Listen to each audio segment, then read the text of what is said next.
Okay, good morning sa inyong lahat. Lalo sa mga MIUI user. Ngayon ay aking itetest drive yung aking ipinalit na center spring at saka ply ball. Kasi nung nakaraan ko nakakabit ay ang center spring nya JVT ay 1,200 RPM. Tapos ang aking bola ay 12 grams at saka 13. Naka-combination na yung tatlong yun. Problema, medyo mabagal kunin yung 80 kilometer. Ang hirap kunin. Tsaka medyo parang may masisira sa aking panggilid o parang ang bigat ng pakiramdam. So ngayon ay nagpaabit ako ng 1,000 JVT center spring. Center spring po yan RPM 1,000 RPM. Yung nakaraan po ay 1,200 RPM na JVT. Tapos ngayon ay 1,000 RPM na center spring. Tapos pinalitan ko din yung bola ko kasi ang stock ng MIUI ay 12 gram. Pinalitan ko lang siya ng bagong 12 gram na bola, tatlo. Tapos nagpababa ako ng isa, ibig sabihin 11. Tatlo yun. JVT po ang aking ply ball na gamit. Tapos ang pulley set ko ay JVT. At ang aking clutch bell ay Sun. Ang aking clutch ASI, clutch lining ASI, pati spring ay Sun. Ang spring ko ay 1,000. Yung clutch spring ko ay 1,000 RPM. So ito ay itetest drive ko do sa Calabarzon, sa mahaba doon, sa tuwiran, para makuha agad natin kung gaano kabilis makuha yung 80 at kung gaano siya kalakas kumpara doon sa nakarang nakakabit. Kasi talagang parang masisira talaga, mabigat sa paramdam. Yung arangkada ka tapos nanggigigil yung yung panggilid mo, nanggigigil yung mo, yung makina mo, tsaka yung tambutso, lakas ng ng buga, ng sigaw. Kaya tetesting natin to. Shout out muna nga pala sa ating tropa, sa aking pinagkakatiwalaang mekaniko na si Ronel Almasol. Yan ay kababayan ko, mga kababayan ko sa Iloilo, kababayan ko sa aking ama. Okay, shout out sa iyo pre. Sana ay marami kang maging customer. Yan. Pag siguro ay ko yan, i-vlog ko yan sa susunod kapag meron ng time at gusto niya na talagang dumami ang kanyang customer. Problema kasi sa kanyang sa kanyang gawaan ay yung space. Kasi maliit lang yung space ng gawaan niya. Kaya limitado lang sa mga motor. Pero kapag nagpagawa ka sa taang yon, sulit talaga, sulit. Talagang maayos. At saka kung katulad kahapon, sabi ko papapalit lang ako ng center spring at saka bola, talagang nilinis niya ang aking panggilid. Talagang yung talagang CVT cleaning talaga. Kahit hindi mo talaga palinis, ay talagang lilinisin niya. Lagyan niya ng grasa. Yun, goods na goods. Kaya hindi kayo magsisisi pag nagpalinis kayo o nagpapalit kayo ng CVT sa kanya. Tsaka hindi lang yan naggagawa ng mga manual na motor tsaka automatic. Lahat yan, manual tsaka automatic na motor, ginagawa niyan. Kaya sa akin, recommended ko ay doon kayo kay Ronel Almasol.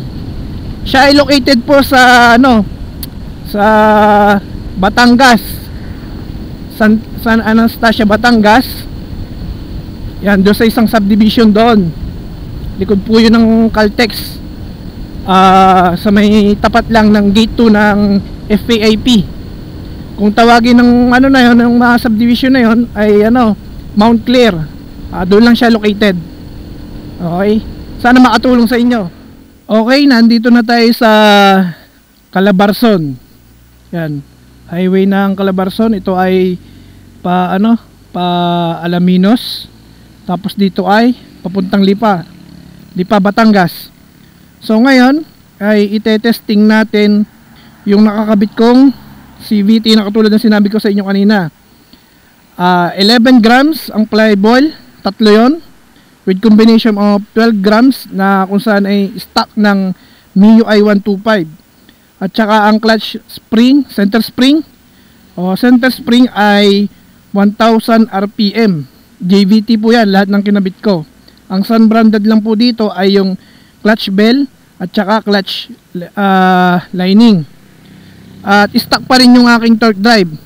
Kung papalarin tayo ay mapalitan natin yung torque drive natin na stock ng Sun. Kasi balita ko matibay-tibay din talaga yun. Siguro depende sa pagkakagamit. So ating itetest drive na yung ating nakakabit na panggilid sa ngayon.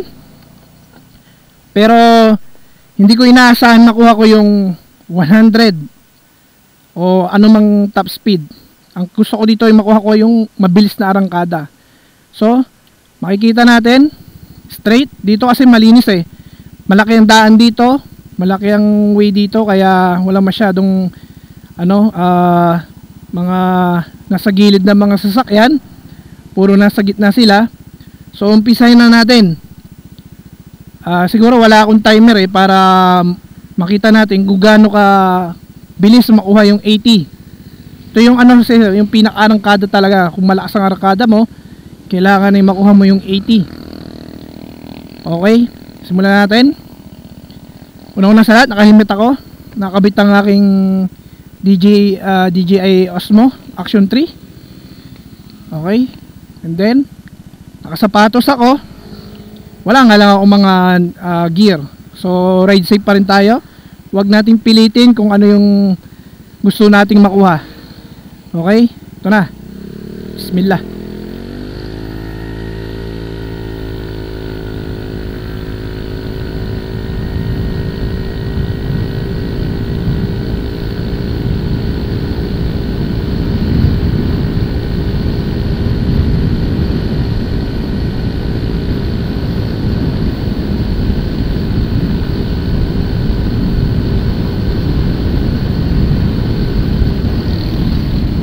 Op, 90. Hindi pa ako nasagad ng throttle. Grabe, lakas. Bilis makuha ng 80. Magpakagaan lamang. Yan po. Sige, sagad natin. Diretso.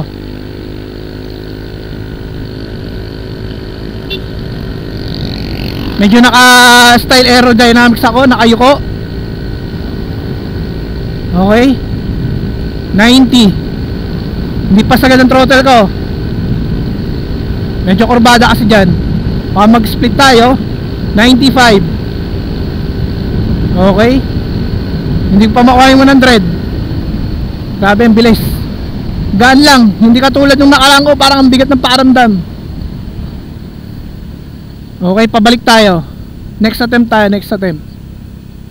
Okay. Next attempt tayo. Tingin-tingin sa side mirror.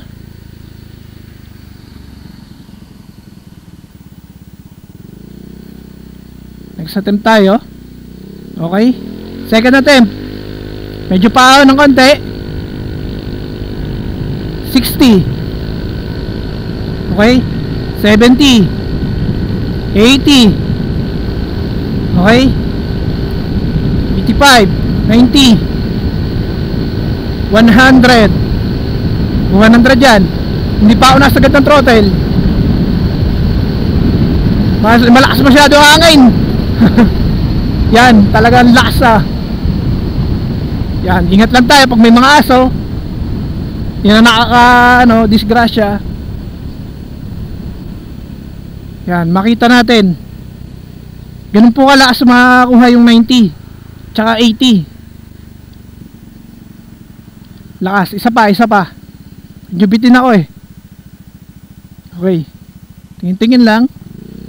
Baka hindi tayo makapansin ng dumarating na sakyan. Okay. Wala zero. Banat. Yan, 40, 50, 60, 70. Yan. 80. Okay, 80. 90. Hindi ko makuha 100, lakas kasi ng hangin. 90. Kaya pagpag ako. 95. Hindi ko makuha yung ano. Yan, pero goods na siguro yan. Pag pinilit natin eh, baka may kalagyan tayo. Okay. So recommended ko to sa mga nagpatitimpla ng panggilid ng CVT. Okay, ako lang nagrekomenda nito 10, 12 tsaka 11 kasi sabi nga ng mga nagsuggest sa akin medyo mabigat daw ang aking bola at yung RPM ko na 1200 na center spring ay masyado daw matigas. Sabi ko nga kunti lang naman diferensya nun, 200 sa 1000. Sabi nila yung sa nagsuggest sa akin malaking bagay din yung 200 na RPM na mababawasan kasi napakatigas na rin spring. Okay, siguro hanggang dito na lang muna. Bigyan ko kayo ng highlights sa mga kalsada o sa highway na mismo maraming sasakyan para tingnan natin kung talagang maganda siya sa arangkada kapag traffic o kaya maraming sa kalsada maraming sasakyan. Pero gawin natin ay ride safe pa rin, huwag masyadong kamote. Yan, maliban na lamang siguro kung gusto mo talagang maging kwento ka na lamang o kaya ay mabawian ka ng buhay. Okay po, sa mga nagdadrive po ng mga Mio o naggumagamit ng mga Mio o mga Mio riders, ito po ang suggest ko sa inyo. Isa nga pala, ako ay 70 kg. Yan. Okay, maraming salamat po. Sana i-like and share nyo ang aking YouTube channel, Galaerong Muslim po. Gagala tayo kung saan. Pero sa ngayon ay hindi tayo makagala pa kasi kinukondisyon natin ang ating motor. Okay, maraming salamat po.